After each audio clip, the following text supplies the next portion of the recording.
Cash is king, debt is dumb. This is a phrase. It is a statement that's thrown out a lot. My name's Caleb Guilliams. I'm here in the studio with our head wealth coach, the one and only Jeremy Roothouse. And the purpose of why we make videos about money and business is to help you live more intentionally. And this is a video that we wanted to shoot in the studio to set the record straight and hopefully help you with this concept of cash is king, debt is dumb. Well, this came about because of our Wealth Key workshop, and Caleb and I, as we're creating all of this fun stuff, we're like, you know what? There's these paradigms that we have about wealth and money and what we want and why we do the things that we do. And so one of our sessions really addresses some of these deeply held paradigms. And one of them that we wanted to highlight is this statement that gets chucked out there, but it really is a paradigm, something that influences or maybe dictates the decision-making processes that we have that relate to things like life and money and wealth and so on and so forth. So Caleb says, Jeremy, I want to talk about this in just a short fashion. So how do we do that? Well, first off, realize that this is a paradigm that most people use to make decisions with. And if we have a paradigm that's not necessarily true, and we're making decisions based off of that paradigm, what is the logical conclusion about those decisions that we're making? Right. They might not be right. Or they could not be, they could be putting us in a situation that we don't want to be in. So here's the deal. He said, Jeremy, can you describe the whole cash is king, debt is dumb? So here's the deal. We hear cash is king, debt is dumb. And we think to ourselves, I need to get out of debt, right? Debt is bad. Yep. Debt is awful. Well, here's the deal. In our workshop, I hold up a dollar bill. Sometimes it's $100 bills or one of those. We're feeling cheap today. Stacks of 10,000. So I have a dollar bill, and I asked the audience very plainly, okay, what does it say at the top of this dollar bill? Well, for those of you that have really good eyes, it says Federal Reserve note. Caleb, what's a note? It's a debt instrument, essentially. It's a debt instrument. So what we have here, when we look at the definition of what is money and what is currency, we see that currency is not a store of value. And this, in fact, says Federal Reserve note. It's actually a debt instrument. So if that is the case, let's just assume that it is, then this is not money, which means it's not cash.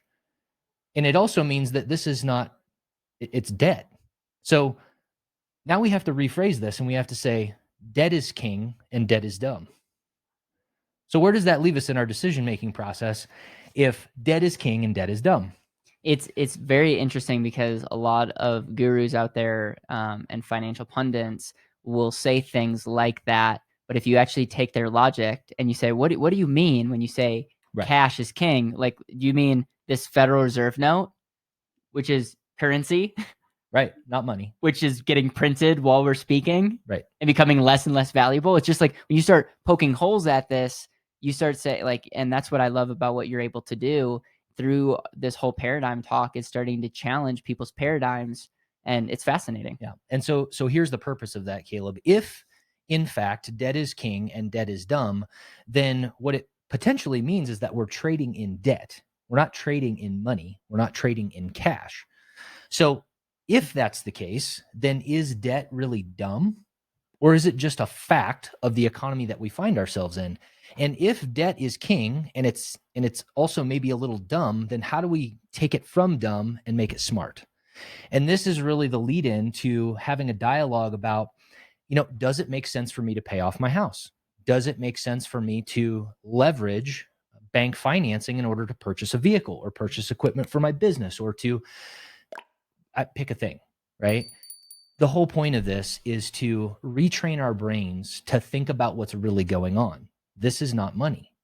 It does not have a store of value. We've got a nice little pictograph that shows that in the workshop. It is debt. It says Federal Reserve note on it. We are playing a debt game. And if we don't understand how to play the debt game, then we're really not going to have the full command over our financial household, our household economy, our business that we really could if we switched our thinking just a little bit. I think the big takeaway is, I guess I would love you to know your biggest takeaway in the comments, or maybe share this with somebody that might be just in your face about, don't be in debt. And you can kind of say, hey, what is debt? And kind of get them to start thinking differently. What is your biggest takeaway as a coach? I know that part of the coaching relationship that you have at BetterWealth, it's like everyone that goes through our program that works with you is having a conversation about efficiency. And we're trying to kill any sacred cows.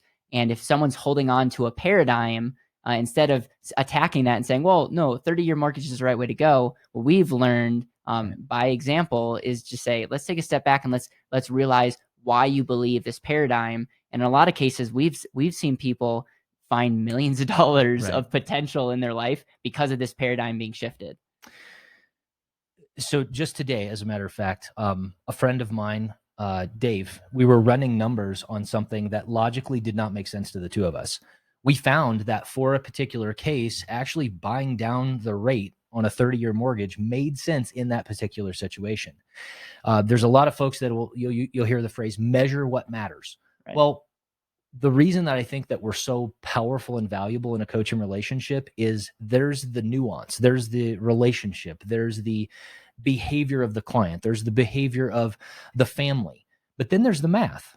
So let's measure what matters, because I could be wrong. What I think might be the case is actually not the case. And so having a system to measure the math, really apples to apples, so that you can make decisions based off of what we know today.